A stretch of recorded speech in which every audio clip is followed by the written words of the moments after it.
Do you want to set business goals that actually work? If you're watching this video, it's probably the beginning of the year and you're trying to get things off to a strong start in 2025. For those of you who are new to my channel, my name is Jessie. I am a corporate event planner that is super passionate about helping other individuals that are in the event industry of having success inside of their business. So on Green Eyed Ambition, we talk about all of the unsexy things about business ownership and how to navigate around them. So whether if you're an event planner or you're just a service-based business, you will find the information I'm sharing today impactful for you inside of your goal setting to have success this year. Let's start off with the basics. What are SMART goals? Because you probably have seen this terminology thrown around, but you're not quite sure exactly how does this actually apply inside of your life. So S is for specific because we're not just having random goals. We need to know specifically what we're aiming to achieve. M is for measurable because I hear people say, oh, I want to make more money. More is relative. If you make an extra dollar at the end of 2025 compared to 2024, will you really be happy?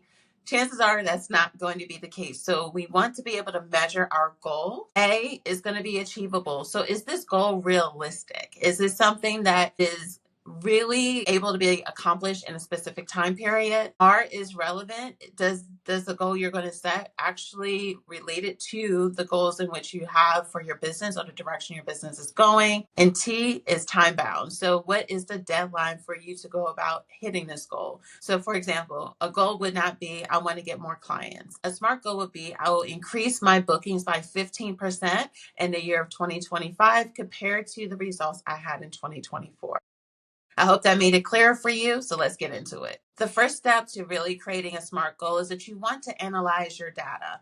One of the things that I did inside of my business at the end of 2024 is that I was able to pull reports in HoneyBook to be able to understand what were some of the trends inside of my business, as well as pulling up my QuickBooks numbers to understand what were some of the financial data that I needed to be able to make the proper decisions for my goals. So take out the data that you have inside of your business, whatever platform that you're using. If it's a CRM, if you're using something that's like a point of sale, like Square, take that information that you're able to easily download and start to analyze it.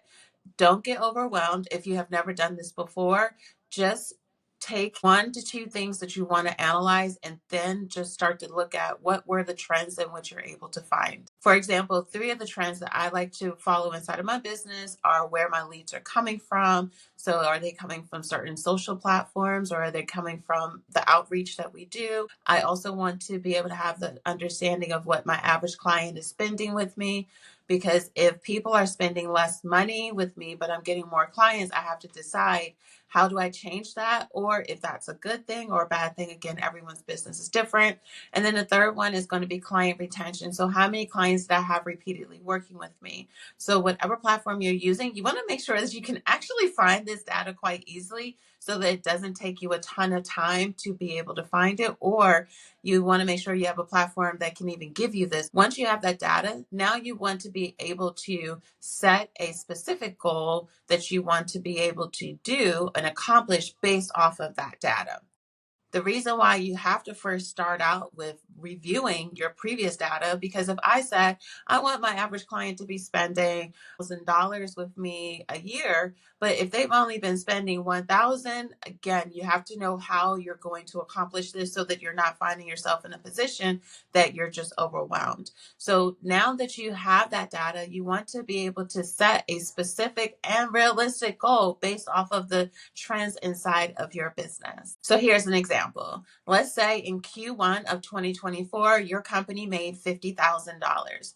You can then say, I want to set a goal to be able to make 15% higher than I did in Q1 of 2024 and Q1 of 2025.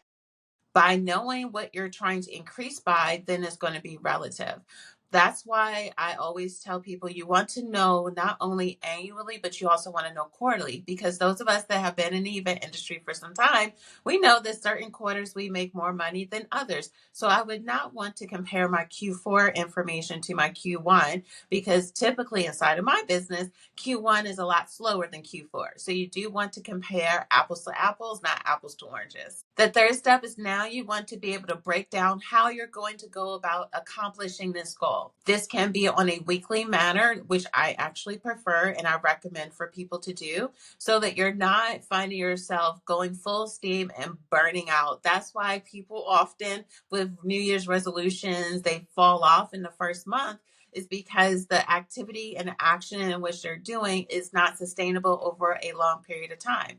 So if my goal is to be able to increase my revenue in a specific quarter, I may make that the first week I'm deciding on how I'm adjusting my packages, what am I going to be doing as far as marketing activities, or how will I re-engage people that have worked with me in the past. Whatever you're going to do, I would try to figure out that in the first week. Then week 2 is going to be setting a goal on how many people I'm going to reach out to, how many consultations I'm going to get set up, and you just keep building up. Take the time to do this. In the 12-week plan book, they always talk about you want to be able to set attainable goals, but also give yourself a blueprint to be able to actually achieve them. So take the time to think about what do you want your deadlines to be or your benchmarks to be? What do you want to have accomplished within the first 4 weeks? What do you want to accomplish in the next 8 weeks? So then you're giving yourself something to consistently work towards and be able to monitor and measure what types of results are coming from it. The final step is that you want to take time to evaluate and analyze your data while you're doing the activities.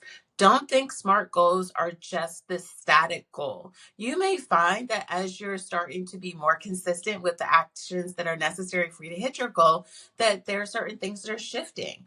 I do believe it's important for you to keep track of what is working and what is not working and being able to adjust to be able to have success. Because the key to really achieving goals, yes, is having them, it's writing them down, it's watching them, it's monitoring them, but it's also important to analyze it so that you can adapt accordingly. We don't just say, I want to be able to make more money or I want to be able to increase my revenue without being able to monitor. You may find that you're on a good path, or you may find that certain actions are working a little bit slower than what you were expecting.